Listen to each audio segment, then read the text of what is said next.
Après 4 années de combats meurtriers, les canons se sont tus. C'était il y a 104 ans, le 11 novembre 1918, que la Première Guerre mondiale touchait à sa fin. Aujourd'hui, la ville de Saint-Jean s'est réunie pour se souvenir. C'est important d'être présent pour commémorer ceux qui se sont battus pour la France et qui ont donné leur vie pour que la France reste souveraine.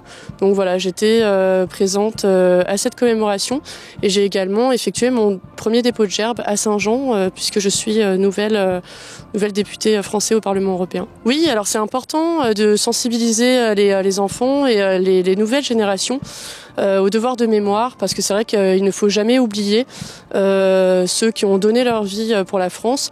Vous savez, on dit dans une association de souvenirs que dans la vie on meurt 2 fois. La première fois quand on arrête de respirer et la deuxième fois quand on prononce son nom pour la dernière fois. Donc c'est important de ne jamais oublier tous ces noms qui sont écrits sur notre monument. Et en tout cas, il est important de sensibiliser les jeunes générations pour que ce devoir de mémoire perdure.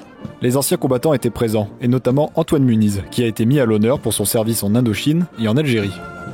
Une cérémonie qui a également intégré les groupes scolaires de la ville. On a vu par rapport à l'affluence beaucoup de monde aujourd'hui, et puis on a travaillé aussi avec les écoles. C'est un travail qu'on fait un travail de longue haleine, et aujourd'hui on avait l'ensemble de nos groupes scolaires, les Chaudanes, les Clapet et puis Aristide Briand en école élémentaire qui ont répondu présent à notre invitation. On essaye aussi de travailler notre discours en essayant de sensibiliser le public sur des faits ou des personnes. Ça a été le cas là pour 2 personnes qui sont inscrits sur notre monument aux morts, et on est allé rechercher dans les archives.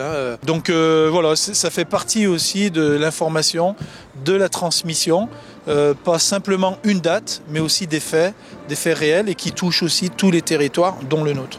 Les porte-drapeaux ont répondu à l'appel pour cette journée riche en émotions. Alors c'est important parce que d'une part ils représentent aussi un territoire, une commune souvent, et je crois que les porte-drapeaux c'est aussi le symbole de la transmission. Hélas, de temps en temps on voit des drapeaux qui sont mis dans le coin d'un grenier, et c'est le drame parce que ça veut dire qu'il n'y a personne qui est en mesure de pouvoir transmettre des valeurs et surtout cette histoire, notre histoire.